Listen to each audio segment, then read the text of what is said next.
गायत्री विद्या मंदिर के YouTube channel पे आप सभी लोगों का बहुत बहुत स्वागत है। अभी तक हमने पार्ट 1 किया था जिसमें आपने सेंटेंस, लेटर और वर्ड की फॉर्मेशन कैसी है, कैसे बनता है, क्या क्या है, सारी चीज़ों को जाना था। आज के इस पार्ट 2 में हम पार्ट्स ऑफ स्पीच को स्टार्ट करने वाले हैं और आज जो हम फर्स्ट टॉपिक पढ़ेंगे वो होगा हमारा नाउन। नाउन को एक हद तक हम जानने का प्रयास करेंगे, कहाँ तक पूछा जाना है हमारे एग्जाम डेज में और कहाँ तक इम्पॉर्टेंट है। सो सबसे पहले जानने का प्रयास करते हैं नाउन, NOUN नाउन, जिसे हिंदी में कहते हैं संज्ञा। हिंदी में क्या कहते हैं? संज्ञा। लेकिन संज्ञा इतना कठिन शब्द है को समझ नहीं आता कि वास्तव में है क्या संज्ञा या नाउन क्या है। अभी तक बचपन से हमने जो इसकी परिभाषा सीखी है वो यही सीखी है कि किसी व्यक्ति, वस्तु या स्थान के नाम को संज्ञा कहते हैं, लेकिन यह पूर्ण परिभाषा नहीं है। अब यह पूर्ण परिभाषा नहीं है, ऐसा क्यों है? ऐसा इसलिए है क्योंकि क्रोध, एंगर, प्रेम, नफरत, यह सब भी तो नाउन ही है ना, यह सब भी तो संज्ञा ही है। लेकिन क्या ये कोई व्यक्ति है? क्रोध कोई व्यक्ति है? नहीं ना। क्रोध कोई वस्तु है? नहीं है, कोई चीज थोड़ी ना है। और क्रोध कोई स्थान भी नहीं है, इसलिए नाउन की पूर्ण परिभाषा नहीं हुई। उसके बाद एजे थॉमसन ने अपनी book a letter to grammar में लिखा बहुत बढ़िया कि नाउन क्या है। तो उन्होंने बताया कि noun is a naming word. देखिए, मैं आपको बताना चाहूंगा कि आप अपने साथ एक कॉपी रखें और एक पेन। मैं जो कुछ भी पढ़ाता चल रहा हूं उसे आप नोट करते चलें और यही आपके काम आने वाला है। Noun is a naming word. Noun is a naming word. Noun is a naming word. अच्छा, अब ये बताइए, मैंने लिखा noun is a naming word, तो नेमिंग शब्द का अर्थ क्या हुआ? नेमिंग का मतलब हुआ नाम। नेमिंग का मतलब क्या हुआ? नाम। अर्थात इस पृथ्वी पर हर वह चीज जिसका अपना नाम हो, कुछ भी नाम हो उसका। कुर्सी का नाम कुर्सी है, मार्कर का नाम मार्कर है, व्हाइट बोर्ड का नाम व्हाइट बोर्ड है। यानी इस पृथ्वी पर हर वह चीज जिसका अपना नाम हो उसे क्या कहते हैं? नाउन कहते हैं। So noun is a naming word. दूसरी लैंग्वेज में ऐसा समझिए कि everything is noun. Everything is noun, यानी प्रत्येक वस्तु क्या है? नाउन है। आपने टेबल देखा, टेबल नाउन है, आप नाउन है, मैं नाउन हूं। प्रत्येक वस्तु इस यूनिवर्स में, ब्रह्मांड में, हर एक चीज क्या है? नाउन है। अब नाउन को आप ऐसे समझ गए कि पेन है वो भी नाउन है, डस्टर है वो भी नाउन है। Noun is a naming word, यानी हर वह चीज जिसका अपना नाम होता है उसे क्या कहते हैं? नाउन कहते हैं। अब नाउन को बांटने का प्रयास किया गया। नाउन को क्या किया गया? बांटने का प्रयास किया गया कि नाउन कितने प्रकार के होते हैं। तो नाउन को अलग अलग तरीके से अलग अलग भागों में बांटने का प्रयास किया गया। सबसे पहले ओल्ड इंग्लिश में या पुरानी अंग्रेजी में नाउन को 5 प्रकार से बांटा गया। क्या क्या 5 प्रकार हुए भैया? अब बता देता हूं। नंबर 1 को कहा गया proper noun. Proper noun. Number 1 को क्या कहा गया? Proper noun. नंबर 2 को कहा गया कॉमन नाउन। Common noun. और नंबर 3 को कहा गया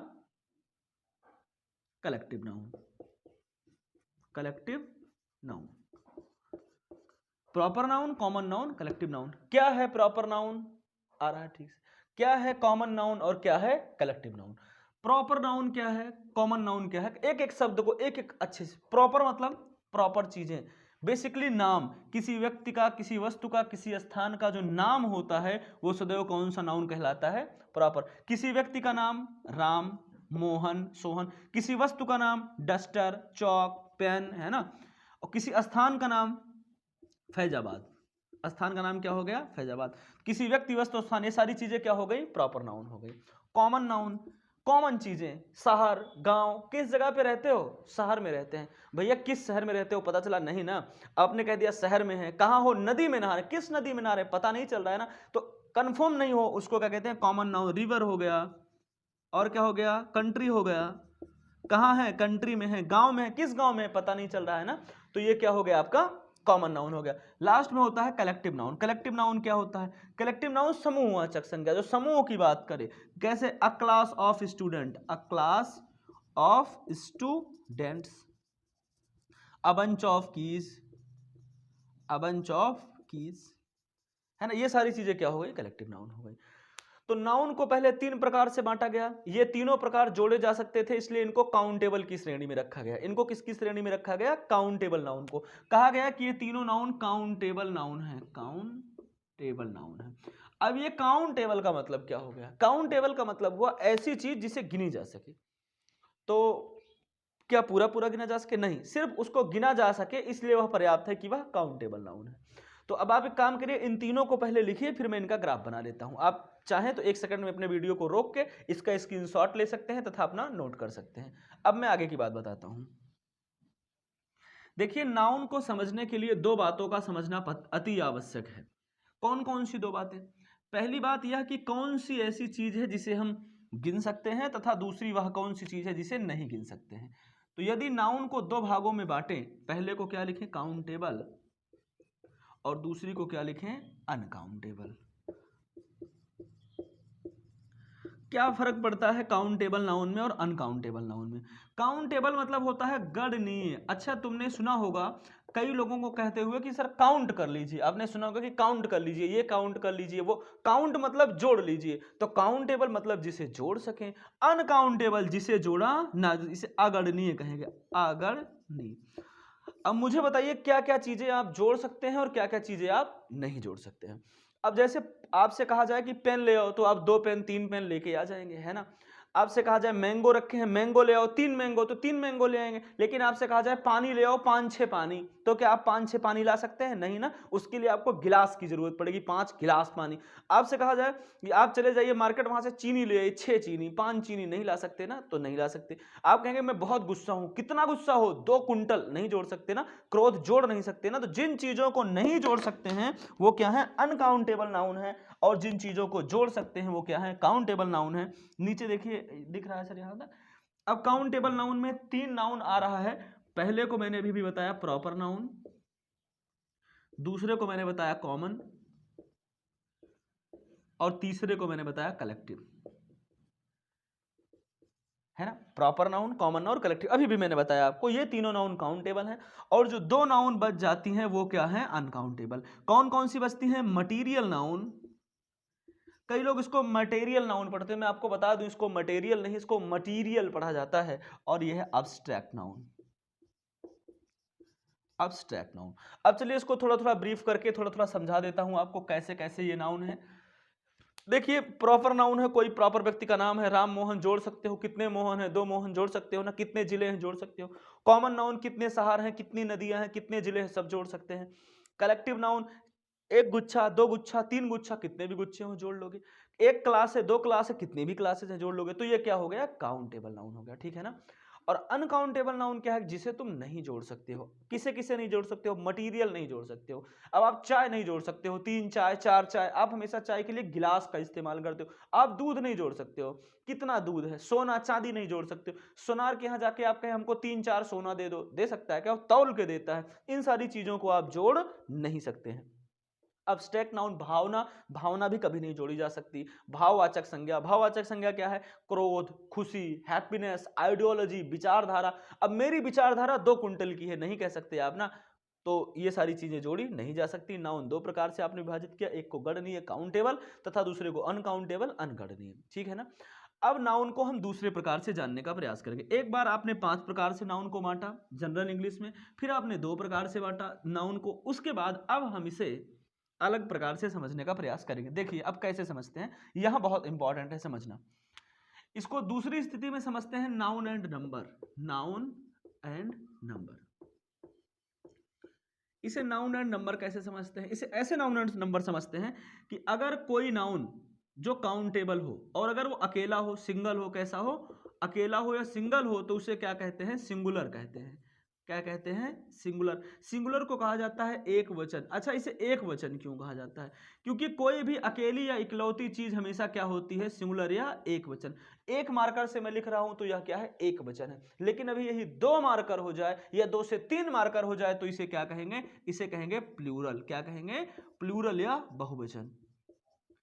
अब इसका यूज क्या है? अब आप पूछेंगे कि सर जरूरत क्या पड़ गई सिंगुलर और प्लूरल? बहुत बड़ी जरूरत पड़ गई, क्योंकि जब आप सिंटैक्स पढ़ते हैं तो आप जानते हैं कि अगर नाउन सिंगुलर हो तो इसके साथ वर्ब कैसी लगती है, क्रिया कैसी लगती है? सिंगुलर क्रिया लगती है। और नाउन यदि प्लूरल हो तो इसके साथ जो वर्ब लगता है वो भी कैसा लगता है? प्लूरल लगता है। ये बहुत बड़ा अंतर है। तो सिंगुलर नाउन कैसा है? अच्छा, आप मुझे उदाहरण सहित बताइए कौन सा सिंगुलर है, कौन सा प्लूरल। मैंने लिखा बॉय माने लड़का, मैंने लिखा BOYS बॉयज माने लड़के। बताइए कौन सिंगुलर है? अब बॉय माने लड़का, एक लड़का, ये क्या हो गया? एक वचन हो गया, सिंगुलर हो गया। लेकिन बॉयज माने लड़के, बहुत सारे लड़के, अब यह क्या हो गया? बहुवचन हो गया। एक उदाहरण और देता हूं, चाइल्ड और चिल्ड्रन। चाइल्ड माने बच्चा होता है, एक बच्चे को चाइल्ड कहा जाता है। चिल्ड्रन माने बहुत से बच्चे। तो चाइल्ड क्या है, सिंगुलर है। चिल्ड्रन क्या है, प्लूरल है। सरल है ना। दो प्रकार से नाउन को समझा गया, पहले 5 प्रकार से बांटा गया, फिर काउंटेबल और अनकाउंटेबल में समझा गया। उसके बावजूद भी जब नाउन को पूर्ण रूप से नहीं पता चला तो हमने नाउन को नंबर में बांटा। नाउन एंड नंबर में हमने नाउन को सिंगुलर जाना, नाउन को प्लूरल जाना। इसके बावजूद भी जब हमें क्लियरिफिकेशन नहीं हुआ नाउन का तो हमने नाउन एंड जेंडर पढ़ा। अब आप हेडिंग बनाइए noun and gender. Noun and gender,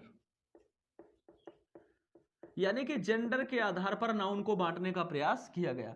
पहले नाउन को संख्या में बांटा गया, फिर काउंटेबल अनकाउंटेबल में बांटा गया, फिर प्रॉपर नाउन कॉमन नाउन में बांटा गया। फिर भी जब नाउन से पेट नहीं भरा तो ग्रामरियन जो थे, जो लोग ग्रामर बना रहे थे, उन्होंने नाउन को किस में बांटा, जेंडर में। ये बहुत पूछा जाता रहता है कि पेन कौन सा जेंडर है। अक्सर देखो क्वेश्चन में पूछ लिया जाता है ना, बंदर कौन सा जेंडर है, मैस्कुलिन जेंडर है कि फेमिनाइन, हम जान नहीं पाते हैं।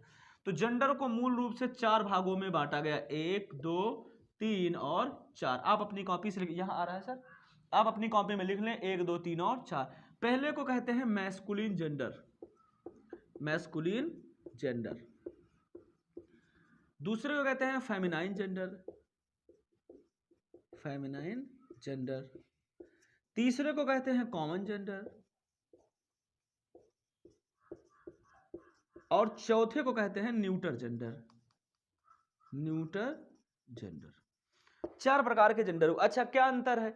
इसको कहते हैं मैस्कुलिन। मैस्कुलिन मतलब मेल। जितने भी पुरुष लोग हैं, आपको इस पृथ्वी पर जितने भी पुरुष देखेंगे वो हमेशा कौन से जेंडर होते हैं, मैस्कुलिन जेंडर होते हैं। बंदर पुरुष है, बदरिया स्त्री है। तो फेमिनाइन क्या है, बदरिया फीमेल। यम का मतलब हुआ मेल और यफ का मतलब हुआ फीमेल। यानी इस पृथ्वी पर जितने लोग मेल हैं, जितने लोग पुरुष हैं, वो कौन जेंडर हैं, वो सब मैस्कुलिन जेंडर हैं। और जितने लोग फीमेल हैं, जितनी स्त्रियां हैं, वो क्या हैं, फेमिनाइन जेंडर हैं।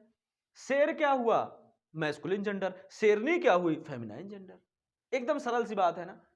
गाय को देख लो, माता है ना, गाय माता है, वो क्या हुई, फेमिनाइन जेंडर। सांड, वो क्या हो गया, bull, masculine gender. Male masculine, female feminine. अच्छा, और देखिए बॉय, लड़का। लड़का क्या है, पुरुष है ना, तो वो कौन सा जेंडर हुआ, मैस्कुलाइन। लड़की, बिटिया है, बिटिया रानी क्या है, बिटिया है, वो क्या हो गई, फीमेल जेंडर हो गई। मैन, यहां तक आ रहा है सर। मैन क्या है, आदमी है, आदमी पुरुष है ना भाई, तो वो क्या हो गया, मेल जेंडर। और वुमेन स्त्री है ना, तो फीमेल जेंडर हो गई। अच्छा, एक उदाहरण और दे देता हूं, राजा और रानी का। किंग माने राजा, राजा कौन सा जेंडर हुआ, अरे भैया मैस्कुलिन जेंडर हुआ, यम माने मेल। और रानी क्या हुई, फीमेल जेंडर। कैसे जाने तुम, अरे ऐसे जाने, क्योंकि राजा मेल है तो रानी फीमेल जेंडर है, उसको क्या कहेंगे, उसको फेमिनाइन कहेंगे, फेमिनाइन जेंडर। अब आप जान गए होंगे किसे कहेंगे मैस्कुलिन जेंडर, किसे कहेंगे फेमिनाइन जेंडर। अब आता है कॉमन जेंडर।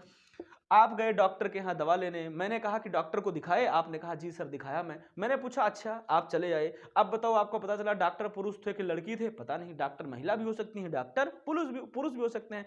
मैंने कहा बैंक में कैशियर से पैसा निकाले, आप गए कैशियर से पैसा लिए चले आए। अब कैशियर पुरुष था कि कैशियर महिला थी, पता चल सकता है, नहीं पता चल, इससे जेंडर डिफाइन नहीं हो सकता है। मैं वकील से मिला, अब पता नहीं वकील पुरुष है कि वकील महिला है, कुछ पता चलता है, नहीं पता चलता ना, जिससे जेंडर ना। टीचर ने मुझे पीटा, टीचर ब्रोकन मी, या teacher gave me a punishment of 200 rupees, teacher ने आपको क्या कर दिया, पनिशमेंट दे दिया। अब टीचर से कैसे आप जान गए कि ये पुरुष है कि ये महिला है, नहीं पता चल रहा है ना। तो जहां पता ना चल पाए कि यह पुरुष है कि यह महिला है, उसे कौन जेंडर कहते हैं, कॉमन जेंडर। देखो स्टूडेंट, मैंने कहा कि सभी स्टूडेंट को आना है। अब स्टूडेंट माने लड़का भी हो सकता है और स्टूडेंट माने लड़की भी हो सकती है, तो स्टूडेंट क्या हो गया आपका, कॉमन जेंडर हो गया। समझ गए ना।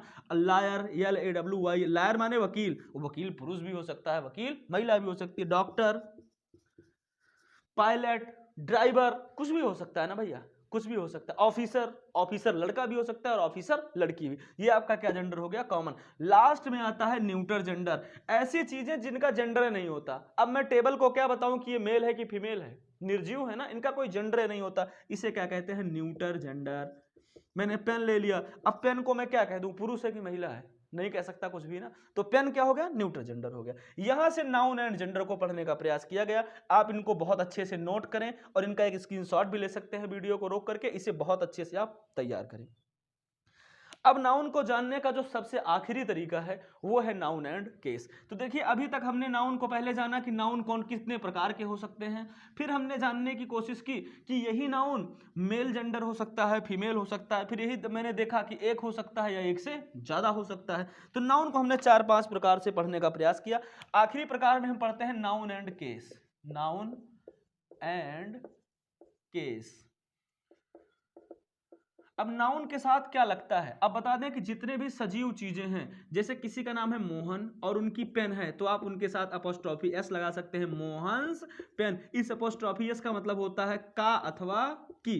कहीं ऐसे लिखा है इसका मतलब होता है मोहन्स पेन अर्थात मोहन की पेन। अच्छा और देखिए रोशन, रोशंस मॉम, रोशंस मॉम अर्थात रोशन की, और मॉम माने मम्मी। ये क्या होता है नाउन एंड केस। यहां से आपके नाउन का पूरा चैप्टर खत्म होता है। अब आपको सिर्फ और सिर्फ एक काम करना है कि आप नाउन की ज्यादा से ज्यादा प्रैक्टिस करें, और प्रैक्टिस करने के बाद आप समझें कि आप में क्या क्या गलतियां रह गई हैं। हम फिर से दोहरा दें, नाउन 5 प्रकार के हैं। पहले को प्रॉपर नाउन, दूसरे को कॉमन नाउन और तीसरे को कलेक्टिव नाउन कहा जाता है। ये तीनों नाउन काउंटेबल हैं, जोड़े जा सकते हैं। 2 नाउन ऐसे हैं जिन्हें आप नहीं जोड़ सकते हैं, एक है मटीरियल नाउन और दूसरा है एब्स्ट्रैक्ट नाउन। 5 प्रकार से नाउन हो सकते हैं। नाउन को काउंटेबल अनकाउंटेबल में जोड़ेंगे तो 3 और 2 का अनुपात बनेगा। इसके बाद नाउन एंड नंबर जोड़ेंगे। नाउन जब अकेला होता है तो क्या कहते हैं, सिंगुलर। जब भी नाउन अकेला है तो सिंगुलर है, एक से ज्यादा है तो प्लूरल। एक पंखा ऊपर टंगा है तो सिंगुलर है कि प्लूरल है, सिंगुलर है ना भाई, अकेला है, सिंगल है। सिंगुलर शब्द कहां से आया, सिंगल से, और एक से ज्यादा हो गया तो प्लूरल हो गया। ये बात है। तो ये हो गया। उसके बाद नाउन एंड जेंडर। जेंडर 4 प्रकार के हैं। पहले को मैस्कुलिन जेंडर या मेल जेंडर कहते हैं, दूसरे को फेमिनाइन जेंडर या फीमेल जेंडर कहते हैं, तीसरे को कॉमन जेंडर, जहां से पता ही ना चले कि कौन जेंडर है, पता नहीं चले ना। प्रिंसिपल, क्या पता प्रिंसिपल मेल है कि फीमेल है।